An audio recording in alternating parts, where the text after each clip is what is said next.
Hey, thanks for choosing Brainwaves. After the episode, take a look at our iTunes archive for other great content, and check out our new website at brainwaves.me. Now, on to the show.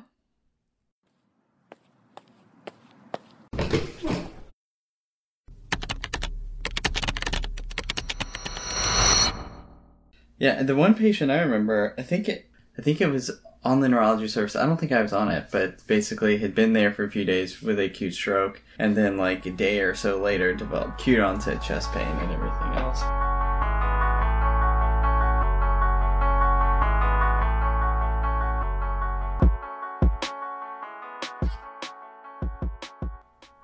Welcome back to Brainwaves Audio. I'm Jim Siegler. Today we're going to be talking about the neurogenic stress cardiomyopathy syndromes, which, as you can probably tell by the title of this podcast, is going to be dealing with the two most important organs of the body, the left and the right hemispheres. I've got Dr. David Manley here, who's a cardiology fellow who will be discussing the mechanisms and the injury pattern that we see with Takotsubo's and other stress cardiomyopathies. So welcome, David. Wait, is it recording? Yeah, it's recording. Oh, I had no idea. I've been recording the whole time. Oh, really? Okay, great. So David, tell me about how acute ischemic stroke can trigger a stress-induced cardiomyopathy, or at least these EKG changes that we see.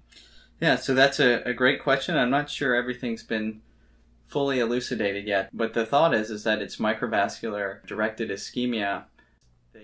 David and I spent a while talking about the mechanism of action of Takotsubo's and other stress-induced cardiomyopathies, but let me try to summarize it as briefly as I could. It's presumed that massive elevations in serum catecholamines, as high as 30 times the normal value, over minutes to even hours contribute to this stress-induced cardiomyopathy. It's a sympathetic storm of sorts. However, the mechanism is not so simple. Under physiologic conditions, beta-1 adrenergic receptors in the ventricular myocardium, which outnumber the beta-2 type receptors 4 to 1, and where receptor density is greatest, they respond to norepinephrine from sympathetic nerve terminals, and this results in a positive inotropic response, which increases cardiac contractility. Conversely, circulating epinephrine preferentially activates beta-2 adrenergic receptors, which also increases contractility via coupling of the beta-2 receptor with a GS family of GPCR. At supraphysiologic concentrations of epinephrine, there's a negative inotropic effect on the ventricular myocytes through a shift in the excitatory GS pathway to a GI receptor subtype, and this results in a net inhibitory GPCR response. This response to the catecholamine surge is termed stimulus trafficking, and it remains extensively debated since it does not explain the mechanism for myocyte injury. It's possible that the switch from a GS-coupled excitatory signal to a GI-coupled inhibitory signal may even be cardioprotective in response to the catecholamine surges, since hyperactive GS responses are known to induce apoptosis in cardiac myocytes. Norepinephrine itself may also produce a coronary vasospasm with transient cardiac ischemia, but this is thought to be a secondary insult on top of a primarily epinephrine-induced myocardial stunning. It's also important to realize that Takotsubo is rarely seen after acute ischemic stroke, but it is a recognized complication, particularly with infarcts that involve the insula. And while stress cardiomyopathy has been reported to follow some cases of acute ischemic stroke, it's the causative mechanism of stroke in even fewer cases. Other nervous system diseases triggering Takotsubo or stress cardiomyopathy include subarachnoid or intracerebral hemorrhage, as we've mentioned, epilepsy, migraine, encephalitis, traumatic brain injury, and PRES. What are some of the clinical presentations that you envision in a patient who you suspect to have stress-induced cardiomyopathy? Typically, they present very similar to an acute coronary syndrome, where they have substernal chest pain, they have acute onset shortness of breath, and really it can be a very good mimic of an acute coronary syndrome. And it's oftentimes in patients who are older, postmenopausal women, and kind of a 9-to-1 ratio to men. And so it's the people that you would expect could have an acute coronary syndrome. So they're often treated as ACS and kind of until proven otherwise. Besides the EKG and the troponin, are there any other tests that can aid in the diagnosis? And really, the sequence of events that leads to diagnosis is a clean angiogram and then a transthoracic echo that demonstrates wall motion abnormalities that are typical for a stress cardiomyopathy and that are classically outside of the normal coronary circulation. As David mentioned, many cases of Takotsubo or stress cardiomyopathy occur in elderly women who've recently experienced a profoundly psychological or physical stressor. This condition has been reported in survivors of earthquakes and car accidents, as well as those who have survived surprise parties, vicious arguments, and public speaking, but triggers are only identified in 70% of cases. Of the neurologic causes of stress-related cardiomyopathy, 10% of all cases of intracranial injury may produce a reversible Takotsubo-like response. But in cases of aneurysmal subarachnoid hemorrhage, it's termed neurogenic stress cardiomyopathy, or NSC, which occurs in about a quarter of these patients. Unlike Takotsubo's, which produces ST elevations and most commonly apical ballooning with sparing of basal segments, NSC is identified by QT prolongation in half of cases, ST depression in about a third of patients, and hypokinesis of the basal and or mid-ventricular segments with apical sparing, but sometimes the apex can be involved. In all honesty, Takotsubo's and neurogenic stress cardiomyopathy are probably the same syndrome. Actually a Japanese term. It was first described in Japan in 1990. These Japanese fishermen will go into the ocean and put it there, and kind of octopus would come in and get trapped, and that's kind of where the name is derived from, due to its echocardiographic findings that look like this pot. What other kinds of EKG changes would you suspect in somebody who has Takotsubo's cardiomyopathy? Yeah, so they can present, with the classic ST elevation. They can present with ST depression. There are cerebral T waves where you have these very deep T wave inversions. Where do you typically see the deep T wave inversions of a cerebral T wave? And that's most classically kind of across the precordium, so V1 to V6. And that's why the scary thing is that it presents a large LAD infarct.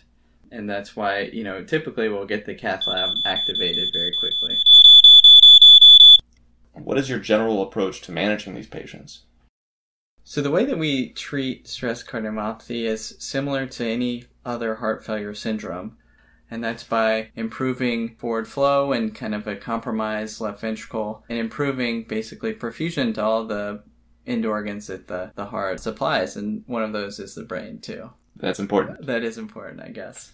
To really simplify it is we just want to improve cardiac output and improve your systolic performance. And the ways we do that are by decreasing afterload and decreasing the impedance that the heart needs to pump against. So that can be done with things like ACE inhibitors, ARBs, hydralazine, nitrates. And we'll similarly do things to decrease congestion that you can see in a failed heart, and that will be with your IV diuretics. In some patients, you really require inotropes to improve your cardiac function. That can be with milrinone, dobutamine, norepinephrine, epinephrine, and some hearts just really require a lot of support. And this syndrome can really be along a very broad clinical spectrum, whereas 10% can present in cardiogenic shock, and so those patients may require mechanical support to really get through this acute heart failure syndrome.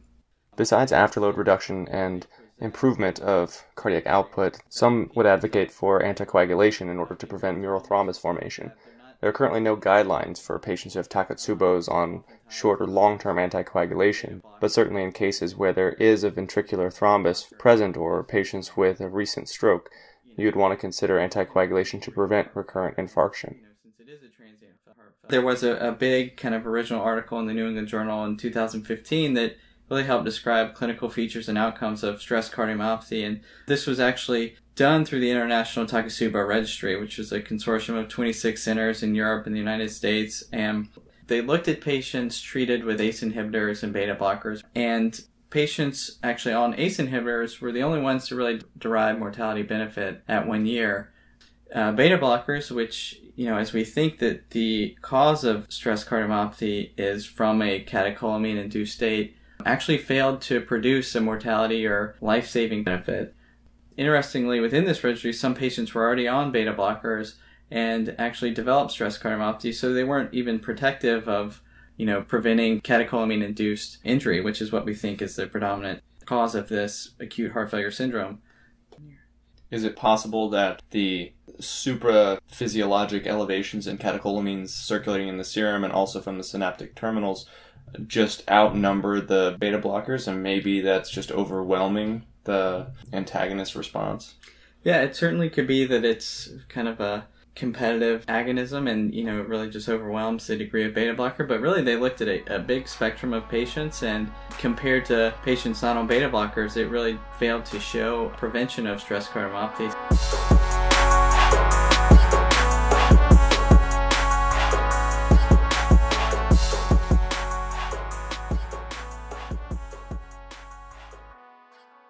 Really, the clinical course of patients presenting with Takotsubo stress cardiomyopathy can really span a spectrum of really kind of mild transient systolic dysfunction to cardiogenic shock. And some of the things that can really predict which patients will have a higher morbidity mortality during their course can be the presence of physical triggers rather than kind of acute neurologic or psychiatric disease. If there's a troponin that really measures over 10 times the upper limit of normal level, or if they have a left ventricular ejection fraction of less than 45%, those patients will have a higher incidence of mortality or in-hospital complications. One of the things that actually was described within this Takotsubo registry was that, it really is a clinical syndrome that has high morbidity and mortality associated with it.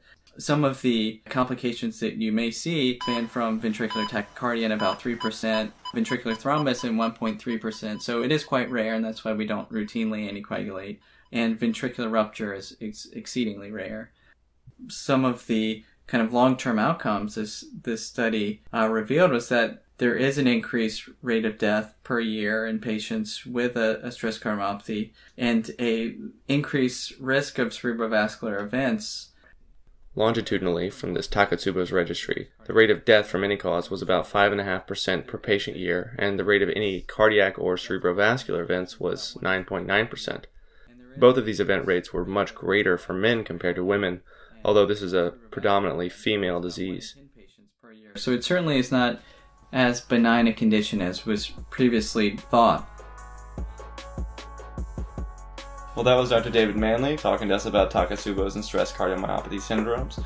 Some of the takeaway points are that, Takotsubo is a relatively rare complication of neurologic illness, most commonly seen in subarachnoid hemorrhage, but it can be seen in a variety of psychogenic and neurologic illnesses as well. More commonly, it presents with an acute coronary type syndrome. Echocardiograms should be repeated after 4 to 6 weeks for surveillance. These patients should be managed supportively while they're hospitalized during the acute illness. I think that's all we got. Yeah, should be transient reversible acute heart failure syndrome. Alright, that's it for Brainwaves. Thanks for listening.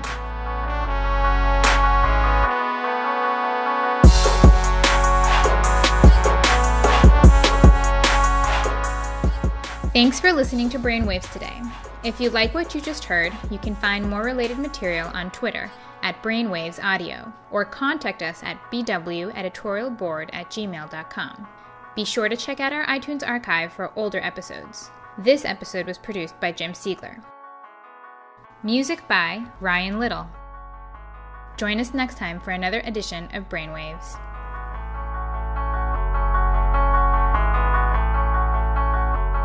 This is a Ryan Little production.